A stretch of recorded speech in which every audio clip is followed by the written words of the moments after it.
It's Ken Harbaugh with the MeidasTouch Network. While the ceasefire with Iran is a welcome development, especially in light of Donald Trump's apocalyptic threats to end Iran's entire civilization, the terms of the deal Trump is likely to agree to will almost certainly amount to a strategic humiliation for the United States. Even MAGA influencers aren't falling for the BS. The critics range from white supremacist lunatics like Nick Fuentes to the supposed adults in the room like Mark Levin.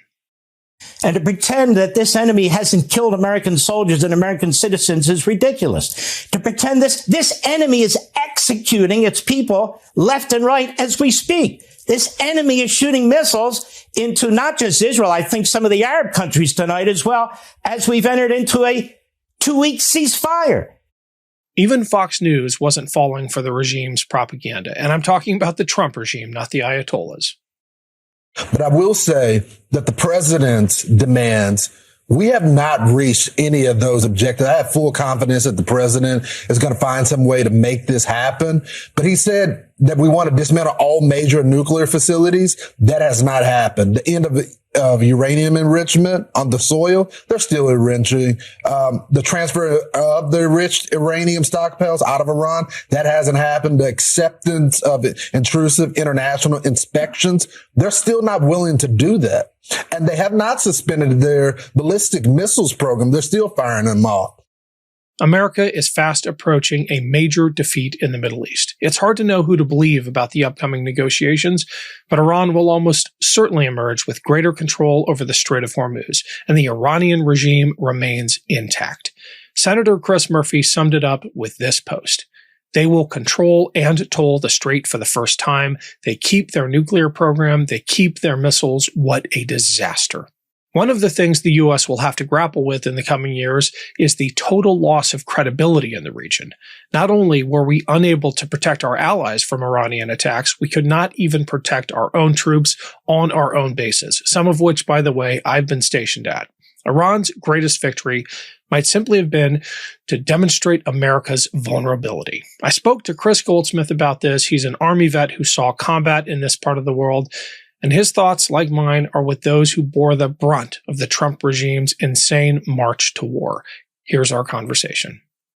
Kris, thanks so much for joining us. It looks like the American superpower isn't so super when it comes to our war of choice against Iran, our inability to maintain our own bases in the region. I mean, we've already sent the carrier battle groups packing because they're not safe in the Gulf. We can't even defend our own bases. Bases I have deployed to, by the way. We just evacuated, I think, thousands of personnel out of a naval security group, or Fifth Fleet, really, in Bahrain, a base that I spent more time than I care to remember at. And now we are leaving that burden to, I guess, family support groups to accommodate these soldiers, sailors, airmen, and Marines being repositioned for their own safety. What a strategic embarrassment for the United States. Yeah, I want to encourage people to go seek out the NPR article because it is enlightening. I think because a lot of Americans truly believe that we intercept every missile and drone, and that we are untouchable, and that our armor protects us, and that our bases are heavily fortified. But, you know, Pete Hegseth might have believed that a couple months ago, but now the facts on the ground show that we are having troops who are being injured and killed. Important in this is not just that the families who are stationed with these sailors are evacuating. NPR talks about a woman with a 2-week-old and a dog in a carrier and suitcases traveling by herself, and these family groups outside of the U.S., military, outside of the U.S. government, nonprofits having to come in and physically help them evacuate because they can't do it on their own. But we're also doing things like evacuating our bases and putting our troops into public hotels, into the civilian populace in these countries. And according to the laws of war, we're not supposed to use human shields. That's something that we criticize our adversaries for doing all the time. But here the United States is putting giant targets on civilian populaces because we are putting troops in hotels next to, people who are traveling on business. There could be other Americans in those hotels who have no idea that Russia is helping Iran target those hotels because that's where troops are. I mean, this goes far outside of affecting the military and military families. Hey everyone, it's Ken. I've got another amazing writing retreat to share with you. It just opened up and it sounds incredible. It's in the City of Lights, Paris, France, and it's hosted by 2 award-winning writing coaches, Brandy Larson and Anne-Marie Kelly. Just imagine writing in a place like this. Telling stories is what makes us human, and we all have those stories in our pockets about love and loss, joy and grief. Let Brandy and Anne-Marie help you pen your stories on the page. You'll gather each morning in an historic cafe, museum, bookstore, or garden to focus on craft and storytelling. And afternoons will be spent soaking in the culture, sights, and rich literary history of one of the world's most beautiful cities. This once-in-a-lifetime retreat is for writers of all ages and experiences who long to build community, search for answers, and dismantle the roadblocks that stand in our way. Anne-Marie and Brandy practice writing as a form of healing, and don't we all need that right now? If you want to write beautiful prose in a beautiful place, join Anne-Marie and Brandy in Paris this summer. No more excuses. This world-class coaching team will help you put your stories on paper in an amazing setting. Join them. Click the link in the show notes to learn more. What we haven't talked about nearly enough, and this is an indictment of the media broadly, not, MeidasTouch, but it's the Iranians' remaining capability. The Pentagon is high-fiving itself every day for having taken out some percentage of their missile launching capability, for having taken out their Navy and their Air Force. But that was never their real strength. It's their asymmetric capability. It's the 100,000 plus hardened IRGC fighters who don't need a C-130 to get to a target to jump in and wreak havoc. They need a fishing boat, or they need a sleeper cell. And I think there's a reason that some of the strategic targets around the Gulf have been left untouched by Iran. That's their main chip. They just hit a desalination plant in Kuwait, along with, I think, a terminal or an oil facility of some kind. And they did that today in the lead up to this ultimatum that Trump has set for later as a signal that they have an enormous ability to retaliate, and they haven't even deployed their most effective resource yet, which are those commandos, which are willing to die for the regime. Yeah, and just before we're filming this now, Donald Trump issued a threat saying that he was going to kill an entire civilization. He said an entire civilization will die tonight. I don't think he understands that the globe is round and that 8 p.m. Eastern is not nighttime in Iran. Right. But we'll leave that aside. He is treating this like one of his reality TV shows. And that threat that he is issuing, saying that he is going to murder an entire civilization, that is a threat to genocide. And this is, I fully expect that we are going to normalize this. Our politicians on our side are not going to act like this is the threat that it is. Sadly, we are not going to see Democrats stand up, and there will be a few who do, but Democrats will not stand up and force Republicans to remove this man from office.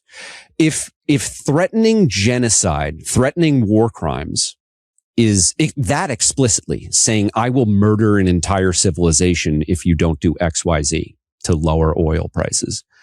If that is not a high crime or misdemeanor, then there's no point of having a Congress.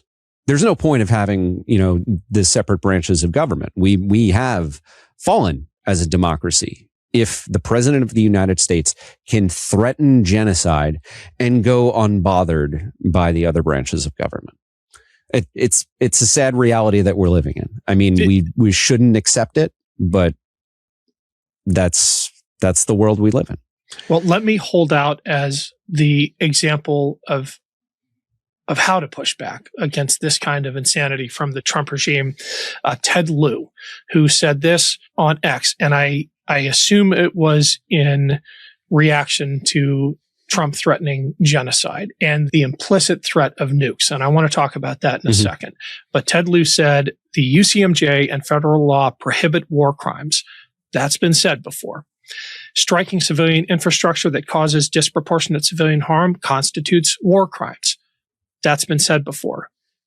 Here's where the line needs to be drawn. You will disobey those illegal orders. And this was a post on X to the Joint Staff. You will disobey those illegal orders. If you commit war crimes, the next administration will prosecute you. It's about damn time. That's what people in the military, not to mention ICE and CBP and the entire Department of Homeland Security and the FBI, that's what the functionaries of this regime need to hear. If you commit war crimes, if you violate the law, the next administration will prosecute you. Not the next administration will be disappointed in you. Not, your children will be embarrassed that that you ever wore the ICE uniform. They will prosecute you. And if found guilty, you will go to jail. Thank God for Ted Lieu standing up and saying that. I'm sure he's going to catch a ton of heat, but he needs more people to join him. We have reached a point of absolute absurdity where I think that this demands absolute obstructionism from Democrats and from the handful of Republicans who are taking Donald Trump seriously and don't want to see our sons and daughters go to war, our global economy enter not a recession, but a depression, and set off not a nuclear arms race, but a nuclear war. This has reached the nightmare levels that I was, born into us winning the Cold War. My generation, the millennial generation, we thought the Cold War was over, but now we've got something even worse. We've got a maniac who's in charge of the world's strongest military. If history were any guide, and I think we should probably give up on this administration drawing any lessons from history, but this is part of what engendered 47 years of hatred and chance to death to America. It was our support for a violently repressive regime, the regime of the Shah, which had its own secret police. And I think we're making the same mistakes again. Not a defense of the current Iranian regime, which by every account is even worse than the Shah's regime, but by blowing up girls' schools and lying about it, by saying we're going to wipe out their civilization, you're not engendering the kind of trust that is going to lead to the overthrow we've been promised. Kris, we got to leave it there, but I want to give you the last word because I don't see a way out of this other than a deal that is infinitely more favorable to the clerics in Iran than the JCPOA was, and allowing them to set up a toll booth on the Strait of Hormuz. And then, of course, Donald Trump declaring victory. I think that's where this is headed if we're lucky. Yeah, the one thing that I can leave people with is that we are all going to have to get prepared to do more, all of us. We are going to have to go beyond the lines that we have currently set. We can all resist more. We can all resist harder. I think that if this war continues, if the president of the United States continues to do things like issue threats of genocide, I think it's becoming a reality that more Americans are going to be accepting of the idea that we need things like a general strike. It's not enough to just call on our members of Congress, most of whom will not go to the level that I think is necessary to resist, to be absolute and complete obstructionists, no budgets, no confirmations. Hell, if I were in Congress right now, I'd be having trouble not getting in fistfights on the floor with people on the other side, because I think at this point, that kind of thing is almost justified. I think that people need to start getting used to the idea that we're going to need a general strike. I think that people need to get to personally prepare themselves and their families for a little bit of austerity, because things are going to have to get worse for all of us in order to impose enough of a cost on this regime, the American regime, the Trump regime, to force a change of course. So I want to encourage people to look at what their family needs and start preparing themselves for weeks of austerity. I think you might be right. If I could find my own silver lining in that, it's that the best hope we have of truly relegating Trumpism to the dustbin of history is making its adherents, its supporters, realize what a terrible experiment that was. And even if they won't admit it openly, at least coming to the conclusion that we can never afford to do that again. And we turn the page. Of course, we have to hold the perpetrators accountable, but this is going to have to really hurt if we truly kill off MAGA and Trumpism once and for all. Absolutely. All right, Kris, thanks. We'll see you back here next week. Thanks, brother. Love this video? Support independent media and unlock exclusive content, ad-free videos, and custom emojis by becoming a paid member of our YouTube channel today. You can also gift memberships to others. Let's keep growing together.